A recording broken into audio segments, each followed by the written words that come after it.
Hello everyone and welcome to Golden Nova's First Reacts, where I react first all the things you want to see reacted to first, as long as I'm the first person you come to react to things first. It looks like Burst Protocol is jumping onto the scene, and I thought we already had the Borreload pack. I thought Burst of Destiny was our latest thing for that, and we're getting them again? That's wild, especially because we all know that it's not going to be Boral cards. I mean, they say Boral on them, they're for the Boral archetype, but like, it's just Dragon Link stuff. It's all Dragon Link stuff, from top to bottom. That's the whole thing. What could they possibly be doing now to add to their roster? I'm so curious. So I guess the only way to salve that wound is to find out. First up is Rokket Loader, a level 4 Dark Dragon, 1500 attack and defense. You can only use the first and second effect of this card's name each once per turn. If this card is normal or special summoned, you can add a level 7 Dark Dragon monster from your deck to your hand. Also, you cannot special summon from the extra deck for the rest of the turn, except Dark monsters. Ooh, whoa. You can banish this card from your graveyard, then target one face-up monster on the field, and its attribute becomes dark until the end of this turn. I'm not entirely sure what that's for. Why are we Verte Anacondaing cards on the field? That isn't, like, the fact that they're dark attribute I don't think was ever really relevant to the Borals, but maybe that might come up. It's not that it's targeting something, because it's not a Boral Link monster, it's just a Rokket monster. I guess we'll find something, but the primary effect is that this summon, there is a level 7. I'm blanking on the name of it, but it's level 7. You can summon it if you have a Rokket, and then if it goes to graveyard, Absolouter Dragon, that's what it is. So this just puts it into your hand. That's pretty good. I think all on its own, that's pretty nifty. This graveyard one, I'm sure, has some applications, but yeah, this will just get you 2 material on board for stuff. Hollow Rokket Dragon. Oh, that's banned in most states. Level 6 Dark Dragon monster, 2400 attack, 1600 defense. You can only use the first and second effect of this card's name each once per turn. Number 1, when a Link monster's effect is activated but targets this face-up card on the field as a quick effect, you can destroy this card, then excavate up to 6 cards from the top of your opponent's deck. And if you do, banish one of them, also place the rest on the top of the deck in the same order. It is excavating, so your opponent does get to see it. That's like Kashira Ogre, I think, is the one. During the end phase of this card is in the graveyard because it was destroyed on the field by a battle or a card effect and sent to the graveyard. You can special summon a Rokket monster from your deck. That's the classic Rokket effect, the end phase float. Loader only searches you level 7 monsters, so you can't get anything lower than that, but I don't know. Is there? I guess it's level 6, so that has some utility, but like, we have Bestials for this. If we need level 6 Dark Dragons, this seems like the last thing I'd want to pick, but yeah, there might be something that I'm missing out on. Actually, you might be able to like ping it out with Rockets have emergency teleport, quick launch I think it is, so maybe, just more of that. Okay, Rokket Detonator, level 7 Dark Dragon monster, 1800 attack, 2500 defense. You can only special summon this card with the first effect once per turn. You can only use the second effect once per turn. If you control a Dark Dragon Link monster, you can special summon this card from your hand. Hey, so you normal summon Loader, you link it off for the Link 1, and then you can summon this out of your hand if you search this way. You can target one Dark Dragon monster card in your spell and trap zone and special summon it. But it cannot attack, its effects are negated.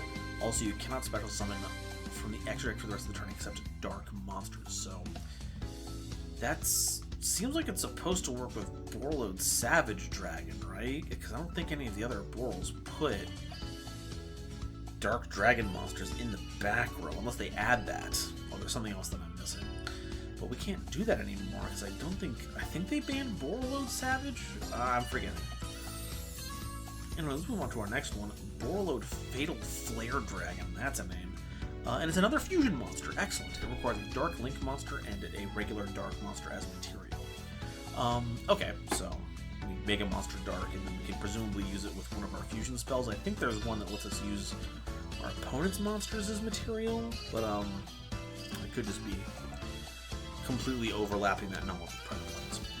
You can only use the first, second, and third effect of this card's name each once per turn. If this card is fusion summoned, you can add a Rokket monster from your deck to your hand. You can target one dark monster you control and equip a Dark Link monster from your graveyard or banishment to it as an equip spell that gives it 500 attack. Okay, so here's how we're putting stuff. Here's how we are equipping stuff. It's any dark monster that we can equip to, but we equip a dark link monster from our grave to it. Okay. And last effect, if this card is sent to the graveyard as link material, you can target one card on the field and destroy it. So, hey, sweet pop. Okay, so we set up cards in the back row, bring them back out with Rokket Detonator. This is not a rocket monster that replaces itself, and it's also not one that has an effect when targeted. Very off-brand of it. Interesting card. Of course, by looking at it, I have to think, does this fit in branded? Because the last Boral Fusion card was actually pretty good. It was like a Scrap Dragon at quick speed. This one feels a little less utility-minded for that. It has the stat line, 2500 attack, 2000 defense, level 8, Dark Dragon, but the Link monster is the problem here. I don't think we're going to be using many of those. Alright, Boral Shroud Dragon, Link 5. Left, bottom, right, so the whole U shape underneath. Requires 3 or more effect monsters. Your opponent cannot tribute this card on the field, so don't you dare kaiju this. I don't want to see you do it. Once per turn during the main phase, as a quick effect, you can target a rocket monster you control. Negate the effects of one phase up card your opponent controls and destroy that monster. Your opponent can activate cards or effects in response to this effect's activation. That's how it always be. That's how it is. Once, while phase up on the field at the start of the battle phase, you can special summon a Link 4 or lower Boral Link monster from your extra deck. Now that's once while it's on the field, so we can't keep doing it, but this does mean what? Regular, sword, guard. Those are all pretty nifty, especially if we can cheat them out. Okay. This is pretty good. The problem is it better than Boral End? Because I think Boral End has the exact same requirements, and that thing will kill you. You will be gone, and it's infinitely more sturdy than this thing. But it's another thing to have on hand, so it's probably okay. Triss Boral Dragon, not Quad Boral. Going down by 1, but we'll see if it does anything for us. Link 3, left, and bottom, so kind of like that L shape at the bottom. Requires 2 or more Dark Dragon monsters, including a Rocket monster, so presumably we're using it with a regular Rocket, and then the Link 2 is one of those random Dark Dragon Link 2s. You can only use the first and second effect of this card's name each once per turn. If this card is Link summoned, you can add a Rapid Trigger, Heavy Interlock, or Double Trigger from your deck to your hand. Those are like, one of them is the Fusion, one of them is the Ritual spell. Forget what the other one is. Is this Double Trigger down here? It is Double Trigger. So we've got Fusion, Ritual, and whatever the heck this thing is going to do. You can target a face-up card you control and a dark monster in your graveyard. Destroy that card on the field, and if you do, add the other monster to your hand. So it gets you one of these cards and recycles one of your Dark Dragons while triggering one of your effects. And it is a Boral monster, so it'll trigger all of our Rocket effects. So this is pretty nifty. I dig it. Okay, Double Trigger.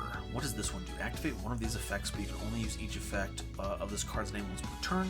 Either Fusion summon a Fusion monster from your extra deck by banishing its materials from your graveyard, including a Rocket monster, or Ritual summon a Ritual monster from your hand by banishing monsters from your grave whose total levels equal or exceed that monster's level, including a Rocket. So it's both. It's just both.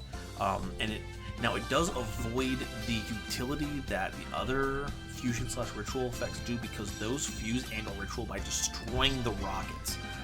That being said, Double Trigger is much easier to use if you're splashing them in, because you probably weren't keeping the Rockets on field around to benefit from that, and you probably weren't playing a critical mass of them. This one just needs you to have a Rocket in the graveyard to fuse or Ritual with, and you're probably not using the Ritual monster, so the Fusion ones you can use with the Rockets. And you're going to have, like, what, Tracer Rocket? Or Rocket Tracer in there for a lot of your stuff. So you can access the Boral Fusions pretty easily with this as part of that Link line. That's not bad. I would honestly go so far as to say that it's kind of good. And then we have Boral Reboot, Counter Trap card. You can only activate the... You can activate this card from your hand by paying half your life points. Wow! If your opponent activates a spell or trap card, if you control a Rocket or Boral monster, you can negate the activation, and if you set that card, it cannot be activated this turn. It's Red Reboot. They're making a little quip at Red Reboot because that was too good.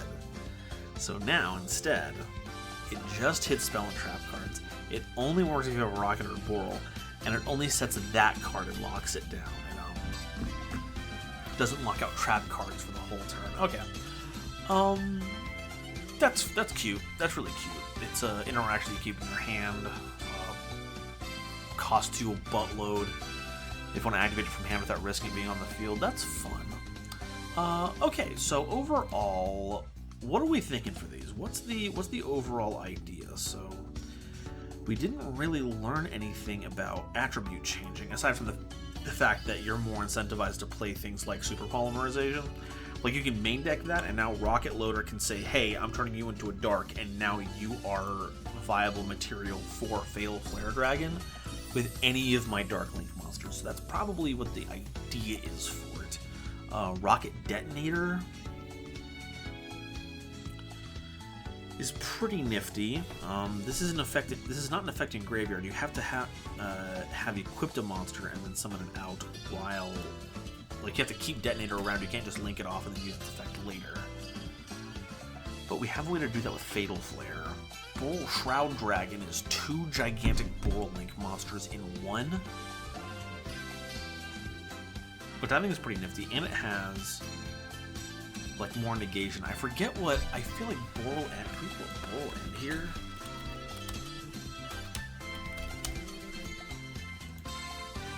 I need to compare because this is like it's trying to also be a boss monster for this. Okay, so switch Boral End here really quickly. Are we still all visible on stuff? Yeah. So, cannot be destroyed by battle or card effect, and neither player can target with monster effects. So it's not completely sealed in, but the spell and trap effects that you target with this have to not destroy by battle or card effect. Like, that's incredible. Attacks everything once each.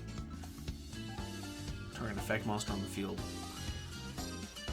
Okay, so this negates an effect monster and special summons your rockets to the board. Whereas this one pops one of your rockets and then non-targeting negates any face-up card. So they both kind of have a negation thing going on. You can't summon End with Shroud, but you can get Shroud and like Boral Sword Dragon, which I think is an incredible combination. Holy cow. That's unruly. Boral, I feel, is going to be a very nifty monster to have on hand, just to utilize Double Trigger especially. If you're playing like a pure Rocket deck, it's nice to have the options. Being able to Miracle Fusion any of your like summon requirements is going to be pretty nifty.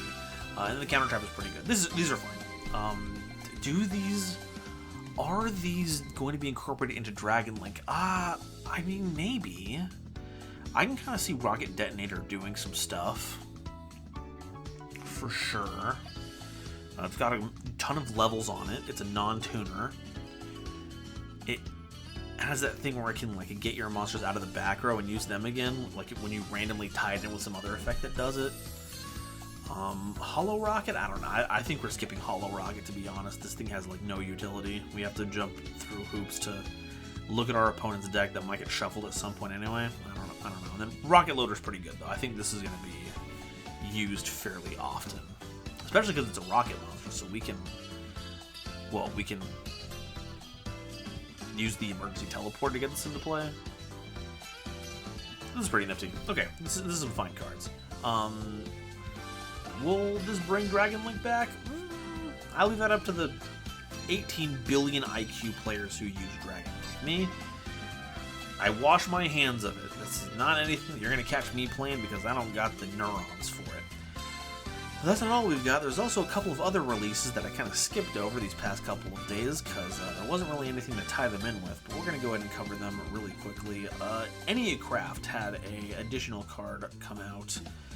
Rebirth, for those of you who did not check out the Enneacraft episode or have somehow not seen anything about it, they're a series of zero-scale pendulum monsters that are either light or earth machines, and the small ones can, like, I think someone pointed out that the effect that they reveal themselves to summon any monster in your hand face down was not a once per turn, so you can just flood your hand out onto the board, and then just you flip them while your cards are in scales. They gain counters whenever a monster is flipped face up, and then it burns your opponent for 900 each. So there's a lot of heinous stuff going on with Enneacraft already. Now, does this add to it? You can only activate one card with this card's name per turn. It's a normal spell card. Shuffle any number of Enneacraft monster cards from your hand and or face-up field into the deck, then draw cards equal to the number shuffled. Second effect, if your opponent normal or special summons any number of monsters while this card is in the graveyard, you can banish this card, then activate one of these effects. Either special summon an Enneacraft monster from your hand in face-down defense position, or change one of your set Enneacraft monsters to face-up defense position, which will then, activate their flip effects, and then any continuous effects that are required for them to having been flipped, so it kind of forces the issue. The kanji means literally Judgment Birth and is a play on Rebirth. However, the Japanese name for flip monsters is reverse, and the two words rebirth and reverse are spelled exactly the same in Japanese. The entire name is a dad joke tier name. Basically, the card is depicting the level 1's unfolding, reversing one might say, to be born as the level 9s that then dispense judgment. Very cute stuff. Yeah. And notably, it says any monster cards, so if we have them in the pendulum zone, we can still shuffle them back in. Interesting card. Seems fine, especially as a way to get especially when you can get them into the graveyard, so you can get those flips. Interesting that we have one of those like shuffling cards back that don't have a +1 at the end. I thought we'd fixed that. I thought we'd made it so that these cards don't just minus you inherently, but maybe it's so strong of an effect in Enneacraft that you don't mind. Lastly, the Power of Fellows has more stuff, and we have actual legit Scrap Synchron and Scrap Warrior. I'm excited. Let's take a look at this. So, first up is Scrap Synchron, level 1 Earth Machine Tuner, 700 attack, 100 defense. For a Synchro summon, you can substitute this card for any one Synchron Tuner. Hey! This lets us play all those cool Warrior Synchro monsters that have terrible specific Synchrons. If you Synchro summon a monster that mentions a Synchron Tuner as material, this card in your hand can also be used as material, so you don't even gotta put it on the field! If any number of monsters you control that mention Junk Warrior and or is a Synchro monster with a warrior in its original name would be destroyed by battle or card effect, you can banish this card from your field or graveyard instead, so you get to keep it safe. How nice. How nice. And then this is used to make Scrap Warrior, a level 3 Earth Warrior Synchro monster, using Scrap, Synchron, and one or more non-tuner monsters as material. You can only use the first effect of this card's name once per turn. If this card is Synchro summoned, you can add to your hand or send it to the graveyard a Junk Synchron or a card that mentions Junk Synchron from your deck. That's got potential. The activated effects of monsters you control that mention Junk Warrior and or are Synchro monsters with warriors in their name cannot be negated except Scrap Warrior. Okay. So you keep this on the board, and you use that to push through your effects here. You are a level 1 tuner monster. Junk Synchron is a level 3 tuner monster as well. I'm trying to think. Enter your hand or send to the graveyard a Junk Synchron or a card that mentions it. Let's do a quick... all of them aren't going to be on Neuron yet because they're not here, but this is about the closest thing I can think of. Junk Warrior. Is there anything right here? Not really. We can get Scrap Fist, so we can search this out. Like, if you haven't seen Scrap Fist, this card is wild. You target a Junk Warrior. It battles an opponent's monster this turn while you control it. Apply these effects. Your opponent cannot activate cards or effects on the end of the damage step, so it's an Armades. It deals piercing battle damage. It doubles any damage that it does. It can't be destroyed by battle, and whenever it fights, it's destroyed. So, that's very, very funny. Yu-Gi-Oh! Power of Fellows. Here's the new ones here. Ancient Anchor Bolt Hedgehog. Ancient Bolt Hedgehog. single junk warrior monster that is it? I'm not putting it on the screen because Yugipedia is in day mode. I don't know how to turn it into night mode right now, and it would destroy your eyes if I were to flash it on screen quickly. Okay, so just looking over some things we can do here. So we synchro summon for this. We can send Anchor Bolt Hedgehog to the graveyard, and that can revive itself from the graveyard once we have junk warriors. That's an idea. Full Speed Warrior. This card is normal or special summon. You can have a Junk Synchron or a spell shot that mentions Junk Warrior, and this mentions Junk Warrior, so we can grab this. It doesn't summon itself though, so we would need to make sure we. Although we could. Junk Synchron doesn't negate what it summons, right? It might negate what we summon off of it. It might have been. Yeah, it negates the effect, so we don't want to bring it back out with. We don't want to bring Full Speed Warrior back with Junk with Synchron for sure.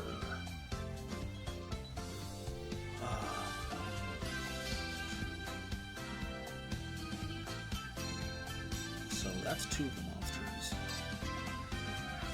Synchro fellows.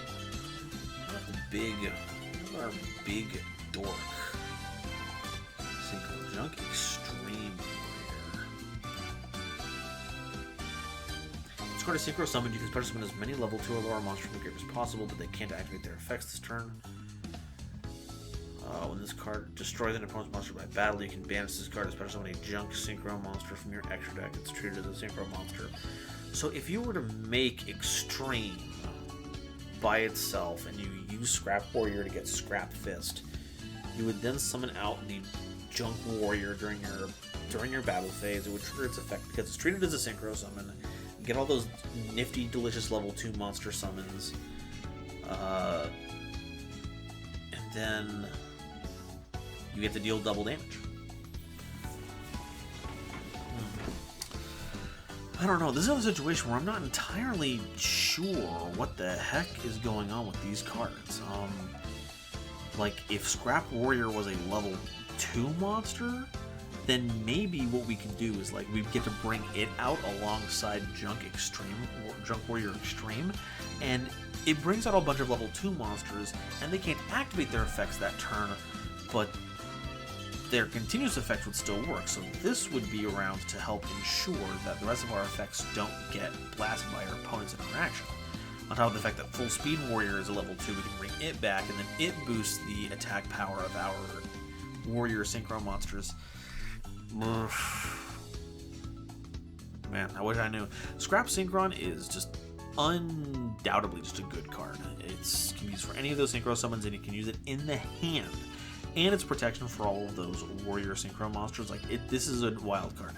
I'm not sure where Scrap Warrior fits into all of this, because with its low level, it kind of feels like it should be like a synchro climbing tool, but it feels like it wants us to keep this card on the board.